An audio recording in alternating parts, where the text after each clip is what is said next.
All right, let's talk about data types.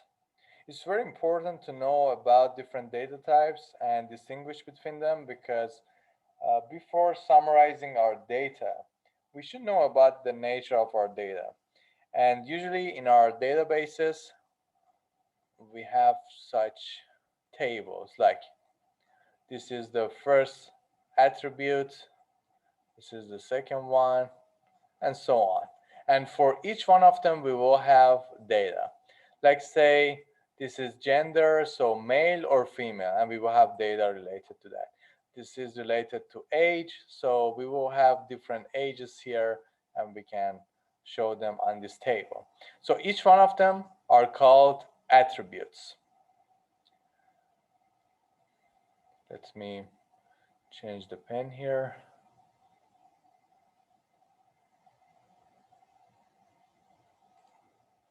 Okay, so each one of them, as I mentioned, are attributes. And each one of these attributes can define as a specific type of data. Like, for example, nominal.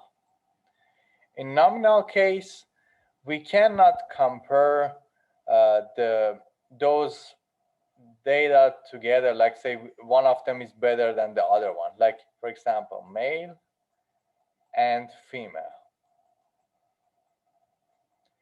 It's not possible to say which one of them is better. Of course, when you are considering other attributes and say, for example, which one have taller height comparing to each other in the class, then of course, based on that, you can say which one could be considered taller. But the thing is that for them, you need another attribute to say that, right? So the height appears here, for example. Then based on that, you can decide. But data types belong to each one of these attributes separately, okay, independent from other attributes. Be careful about it. So male and female, just by itself, you cannot say which one is better than the other one. Otherwise, you will be in trouble, right? So it's not possible. That's why we call it nominal. But in case of ordinal, we can compare them. Like say, good is better than bad, right? It is possible to say that. But how much good is better than bad? We don't know. But at least I could say which one is better. What about interval data type? In this in this type, actually, we can say how much, but we cannot consider multiplication and division. Let me give you an example, like a weather temperature. So if it is, for example, 2 degrees, 3 degrees, or for example, 6 degrees, 8 degrees, and so on.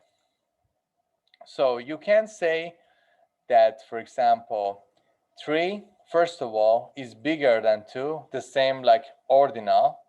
At least we could say that. But also I could say that 3 is 1 unit bigger than 2.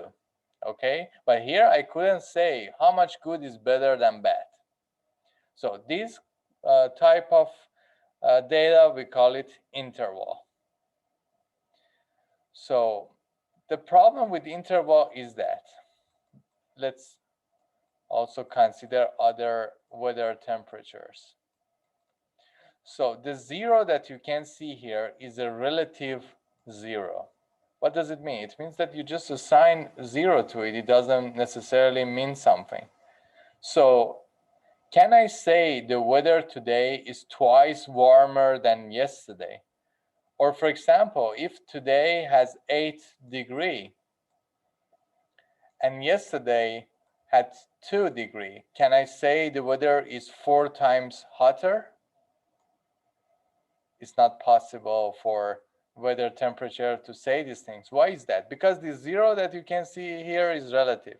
It means that if I compare now 8 with 0, so I can say 8 times bigger, at the same time 6 times bigger. It's not possible. That's why this type of data, we call them interval. What about ratio? Like the weight of any mass, like say 20 kilogram, 40 kilogram. So here you can say this one is heavier, like the same as ordinal and interval. But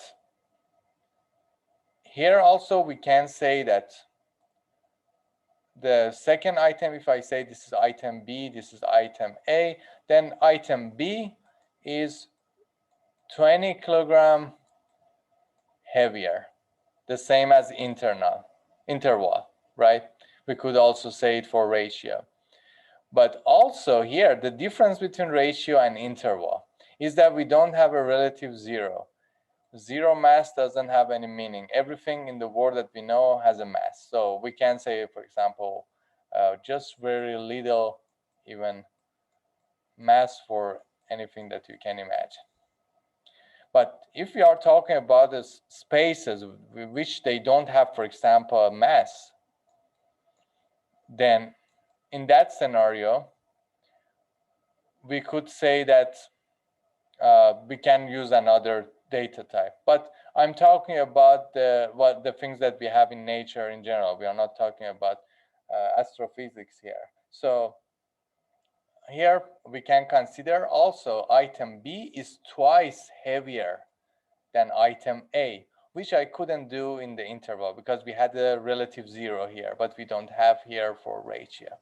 Okay, so as you can see, there are some differences, and the nature of data is important in order to summarize your data. And in the next video, I will explain you why they are important and how can I understand which type of plot should I use for summarizing my data based on my data type.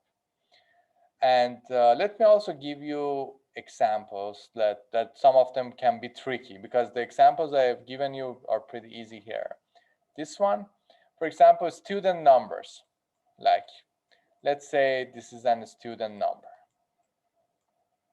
Again, this one is a student number. Okay, which data type do you think this student number have? What do you think? We should be very careful about it, that actually they are nominal. Because as soon as you see numbers, right away you will think about interval and ratio, right? But they're nominal. It means that student numbers themselves, they don't have any advantage over other student numbers. Like, we don't compare student numbers like which one is has higher value, which one is twice bigger. We don't care about them. Instead of each one of these student numbers, we could use your names, right? For example, this one corresponds to Sam, this one corresponds to Max. So you see, there are nominal data types, and we should be very careful about. Sometimes the same numbers, if I use it for different meanings, they could be ratio. So you see, the topic is important, and these ones that I showed you here, attributes, we should be careful about. So each one of them are called attributes. For each one of them, we should be careful to define the correct data type. If you are using SPSS, then you know that there is another page for just defining data types. That's how important it is. And we will also practice with it in the practical assignment. But when I say practicing, be careful, because practical assignments are a type of exam. So during the exam, I'm not, it's not possible for me to answer your questions regarding, for example, the solution. So from now, please practice with data types. If you have any questions like, I don't understand what type of data it is, then please ask me about that so that you will be ready for your first practical assignment, which is related to summarizing data.